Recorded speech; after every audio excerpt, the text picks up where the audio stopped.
Welcome to The Virtual Shift, a show looking at the seismic changes happening in healthcare with virtual care at the epicenter. Join me and my guests as we look at key cultural and policy shifts impacting how providers, payers, and patients connect, as well as how care is being reimagined both for today and the future.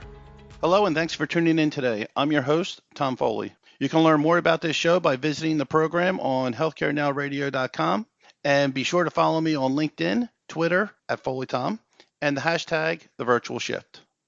Hello, thanks for joining us today. My name is Tom Foley. I'm the host of The Virtual Shift, and I have with me today Dr. Joshua Landy. He is the CMO at Figure1. Doctor, welcome to the program.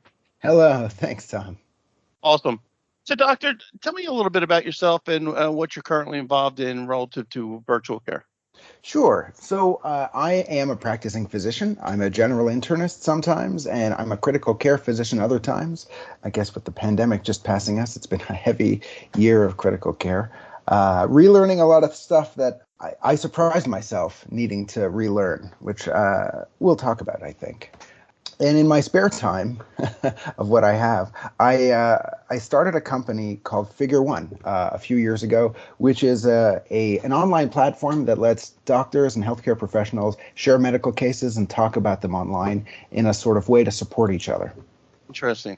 So we might dive a little bit into this conversation. So, COVID has really shifted the thought of clinical care delivery. All right. Everybody thought it was the automatic de facto. I got to go to the brick and mortar, right? Schedule an appointment, wait 3 weeks, get the appointment, spend only 5-10 minutes in front of the doctor, and out the door you go, right? So I had to shorten it, but that's ultimately the experience of the patient. So what have you learned during COVID? You were in the thick of it. What have you learned in COVID? And when you talk about things that you re-educated yourself on, but just in general relative to delivery of care practices. So I've learned 5 years worth of stuff in both of my jobs this year. So I work in medicine from both sides. I work in medicine in the clinical side, like a regular old, ICU doc. And I also work in medicine building a medical education platform that helps teach physicians. And so I was able to see huge shifts both in the way that we were working and the sort of support I needed as a doc, but I also started to see the sort of things other doctors were experiencing and sort of getting a sense of like what that was like en masse through my work at the tech company. So, for example, the pandemic brought us new loads of cases with respiratory distress like I haven't seen before in my career. You learn about treating these patients with ARDS, and you do a lot of work at it in fellowship. And then you get to the community, which is where I've worked for the past 10 years, and you see a few cases every year. And you're like, I'm glad I remember how to do that. And then one year, there, instead of being 2 or 4 cases that year that you see, there is, 10 cases a day. And you have to double your shifts, so you're now working, more than 75% of the days in the month, and you're seeing more than 10 times the amount of cases you ever saw of this specific type of lung disease. And you start to appreciate, now that everyone has the same disease, you can appreciate subtleties within that disease that you can't appreciate when you're only seeing 2 cases a year. And so you start to appreciate, A, how skilled are the people who deal with ARDS every day, and you also realize how much better you got at your job by just working on the same thing over and over again.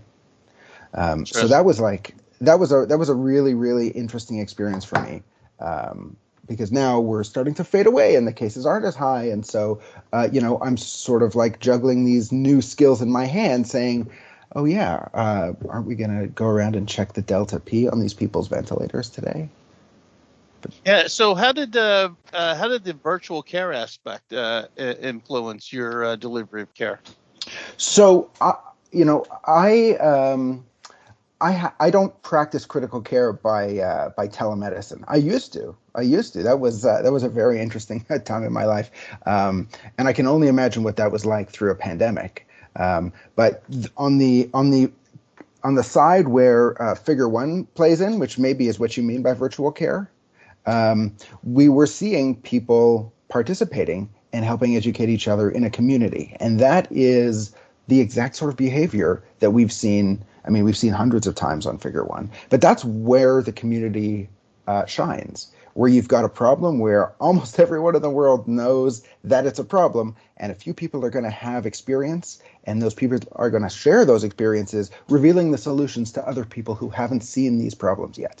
And so the discussions about cytokine storm and treating COVID with interleukin receptor antibodies, we had that conversation on Figure1 like the third week of the pandemic, because we had a rheumatologist who was willing to do an Ask Me Anything, and she just talked about this as one of the possible therapies. And 9 months later, there I was ordering it on every single one of my patients.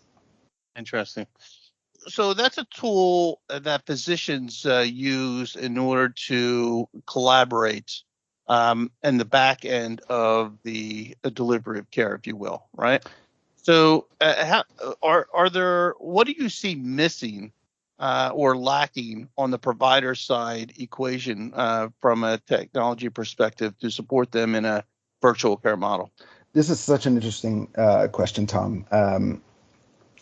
There has been so much movement in the consumer space for health and wellness, and there's been a lot of production of tools on the doctor side, but not a lot of like constructive tools. There's a lot of tools. There's hundreds of them. Everyone is looking at, I get 30 emails a week, someone looking to sell me a telemedicine solution. None of them are the solution.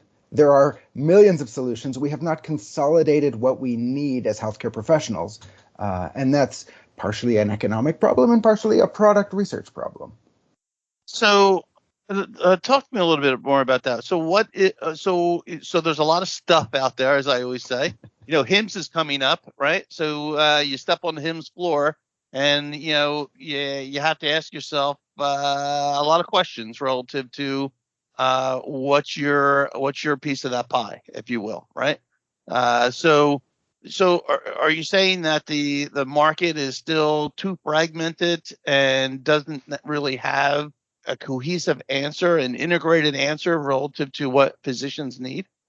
I think that the market, people I speak to who are in that market, conceptualize this as there is something we can describe as what physicians need, and it's a thing that we can build.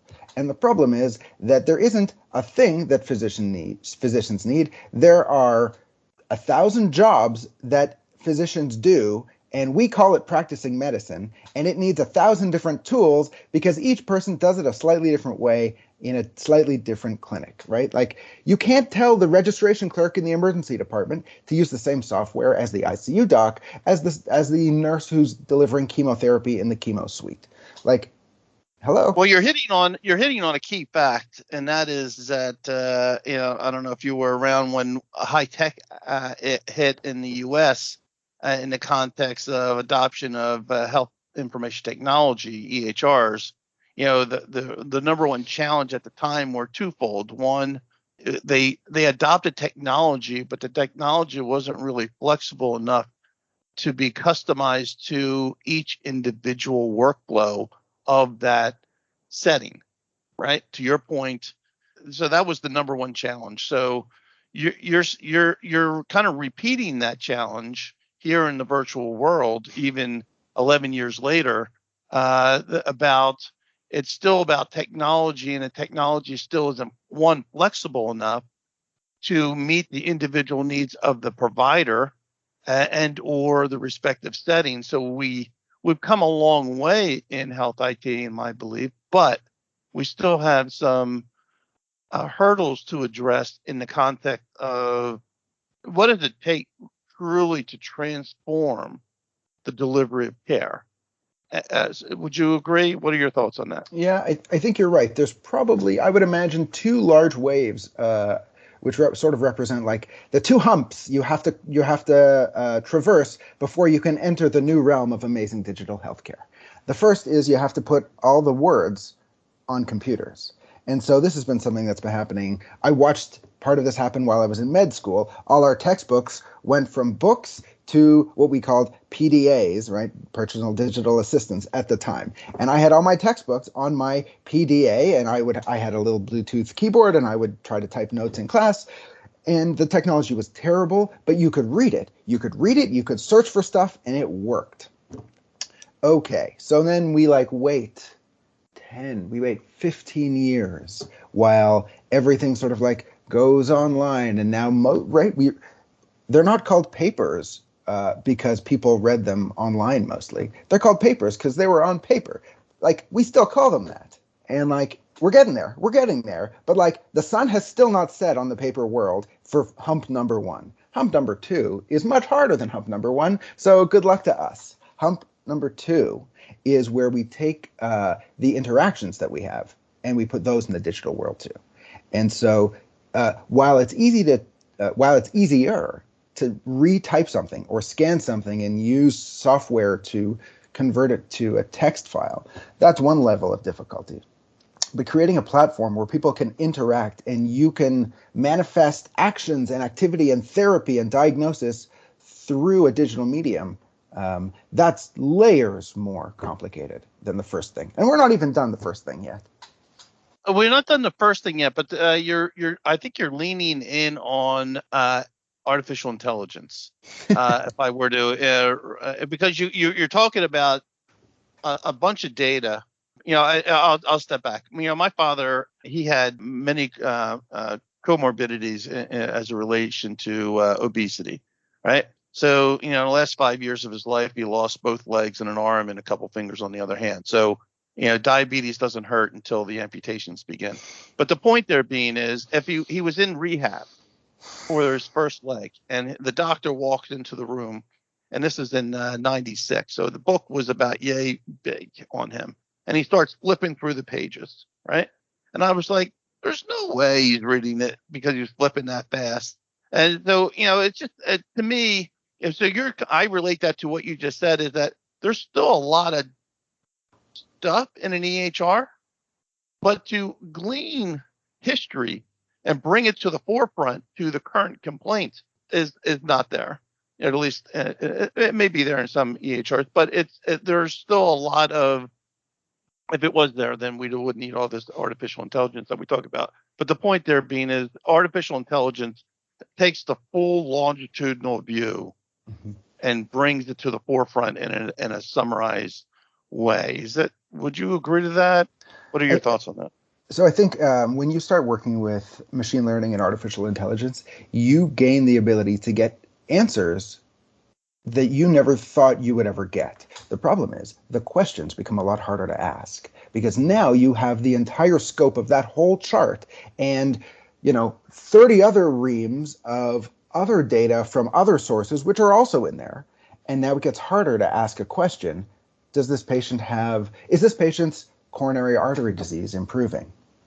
Well, you used to be able to there used to be 2 or 3 data points. You would go through, you check their cholesterol, you'd see if they're if they were having symptoms, you check their blood pressure, okay, done. Now you want to use AI, machine learning, you're going to dip into tens of thousands of data points. Well, I hope you know how to make sense of that and know exactly what question to ask because while the answers get harder, while the answers get easier, the questions get harder is what I mean. Interesting. If you're just tuning in, you're listening to The Virtual Shift. I'm your host, Tom Foley, and we're talking with Dr. Joshua Landy, CMO of Figure1. So interesting what you just said, because it kind of leans into, we talk about a little bit about brick and mortar care is where we started the conversation, but relative to your background. We talked a little bit about virtual care. Virtual care is a very broad statement in the context, again, is it just video or more? And then we talked about AI. So, and what still might be missing, because I think we're just in the beginnings of applying AI across the ecosystem to deliver that ideal care model. So the point there being is, where does remote patient monitoring come into play, right? I got a lot of data flowing, right? I put you on that program because of a particular chronic condition or multiple chronic conditions. I gave you a specific device. but doesn't mean that there might not be other things developing. One, but I got a lot of data flowing, so I'm going to look at it in a narrow view of why it was prescribed. Right. Thoughts on that? Sure. Making sure that you're using the right tool for the right job is a really important task, especially when, like you said, there's a lot of stuff out there. Making sure that you are pulling the right thing off the shelf and saying, this is going to give me information I need to solve the problem, or this tool is going to solve the problem. Those are the only two acceptable reasons for deploying something on your patients, no matter how easy it is compared to how hard it used to be, right? Making sure that you're getting data that you know how to use. There's lots of good indications for home monitoring, but as we get close to there are lots of wearables out there looking for a medical application, and because there's there's distance monitoring in medicine, this is sort of a distance monitoring in wellness. Like there's a lot of anxiety about, can we merge these fields and get get all these smartwatches monitoring people's heart rates? Let's use that data for something. Yeah. Okay, sure. Tell me what. Yeah, and I hear you on the wearables, but let's make sure from a remote patient monitoring perspective, in a billable scenario, it needs to be an FDA cleared device. So Sure. So the wearable to me is, if it's not FDA cleared, is more of a precursor to, and probably more of self-monitoring than it is clinical monitoring. But that said, and I don't discount wearables, because I think it does have a valued place in the entire ecosystem, because again, we want our patients to be on a continuum of awareness to wellness, right? Awareness isn't raised until they learn more, right? To your point earlier, I started engaging something, and even your own awareness from a clinical perspective changed because you saw repeated occurrences of a clinical condition and the nuances of it as you went by. So to me, the patient has to do the same thing. But the point there being is, I got to go back to data. I got this data flowing from my wearables, from my medical devices. But what you're talking about is, and we talked about AI. So clinical decision support tool. I always believe that I, as a patient, need a clinical decision support tool as well as the physician, because the physician isn't always available to me. I need some help. I need a coach, right? So what do you see clinical decision support expanding into the realm of consumerism? I think there's room in the market for it. How easy is it to build is a great question. How much? How are you going to collect enough? How are you going to collect the evidence to show that it works? Is it going to be an important problem? Like, these problems may be larger than the scope of just. I just want to mention, Tom, that one of the hardest parts that I have with clinical decision support as a doctor is that it's been hard to build something that automatically knows what you want to know at the right time, right? It's that's something that I would say is not currently technologically feasible. Yeah. Do you think that there's regulatory constraints on the use of clinical decision support, and should we look at adjusting some those regulatory constraints? And here's the reason why. I got a blood pressure cuff on, right? Remote patient monitor, and I got to measure myself 16 times in a given month, right? Where I'm measuring my glucose, right? And I have my own personal ranges as to where my blood pressure should be and my glucose should be. If it goes outside that range, then that's the alert. Could there not? So what? A one-off alert might just be that I ate a jelly donut when I shouldn't have, and that's a problem, right? So as long as I don't do that on a day-to-day basis, I'm good. I should be okay. But the point there being is, when does clinical support from a consumer's perspective help coach that patient that says your blood pressure is too high, and I think you need to see a doctor, because that's ultimately what happens. Hey, your blood pressure is too high, go see a doctor. They're not coached other than anything else than make the call, right? But at the same time, there could be more that could help that patient in the context of what are some of the norms in how to lower your blood pressure? Diet, exercise, right? Stop arguing with your spouse. Those types of things, right?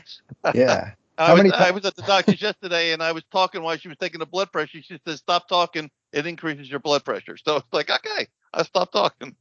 Oh yeah, But Tom, if you want to ride, you should read the instructions on how to take someone's blood pressure uh, according to the blood pressure guidelines.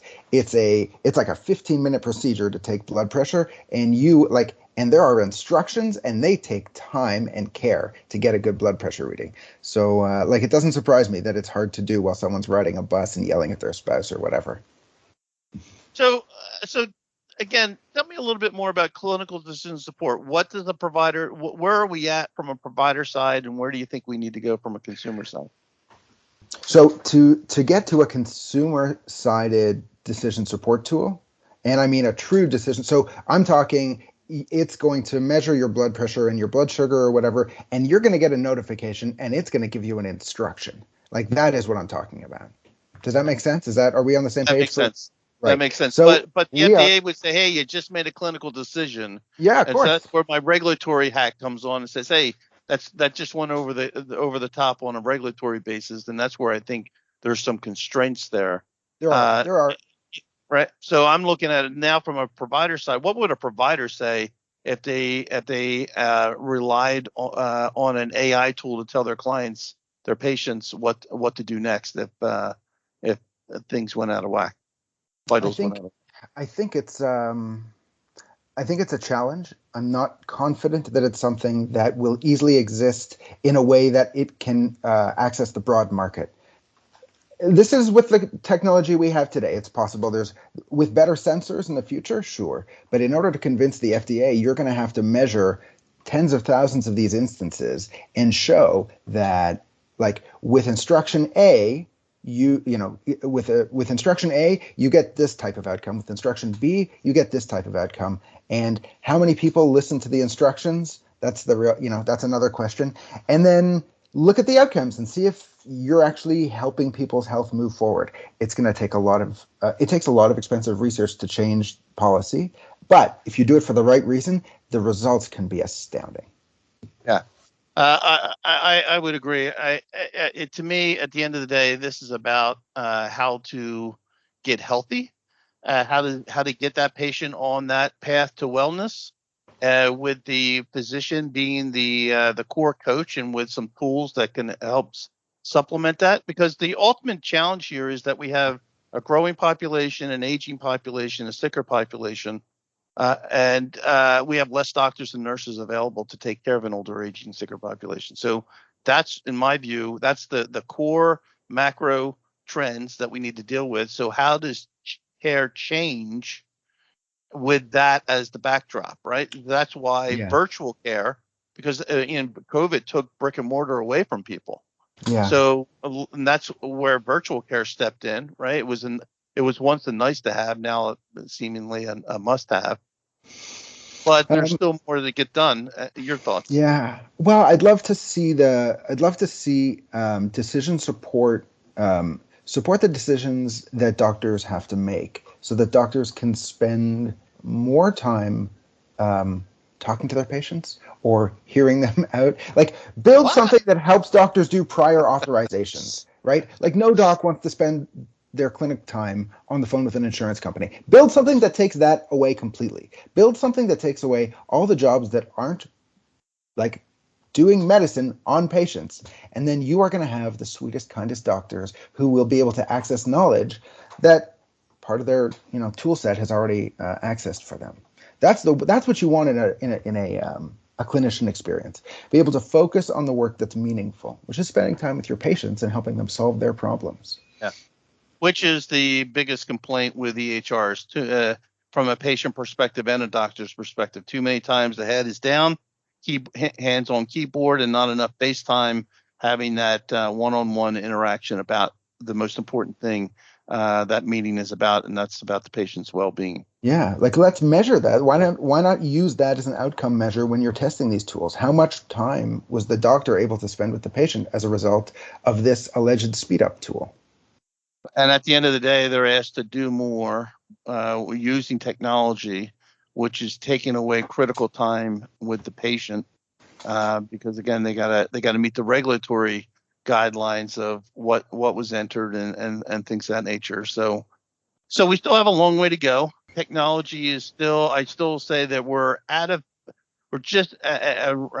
coming out of phase one of health IT adoption, right?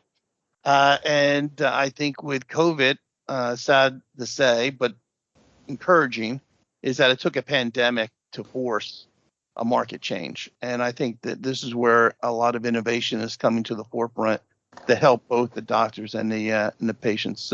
Closing word from you, doctor?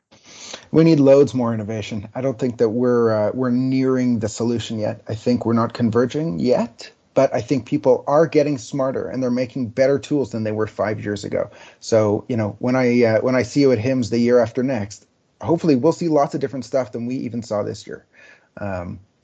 I think these things will converge as people learn more about what the tools need to do and what technology is built in order to be able to help us with it. So here's hoping that we get not only the space back, but we get a bit more time back to spend between doctors and patients. Fair enough. We'll leave it there until next time. Dr. Landry, I appreciate your time. I would like to thank the show sponsors, both HP and Intel. HP Engage long lifecycle products provide the stability, safety, and security you need, plus flexibility and performance designed for today and tomorrow. As well, Intel would like you to know we're going above and beyond together with new standards for business with the latest Intel vPro processors, delivering what IT needs for performance, security, remote manageability, and stability. And be sure to check out the program page on healthcarenowradio.com. And remember, connect or follow me on LinkedIn, Twitter @FoleyTom, and follow the show's hashtag, The Virtual Shift. I'm Tom Foley. Until the next shift.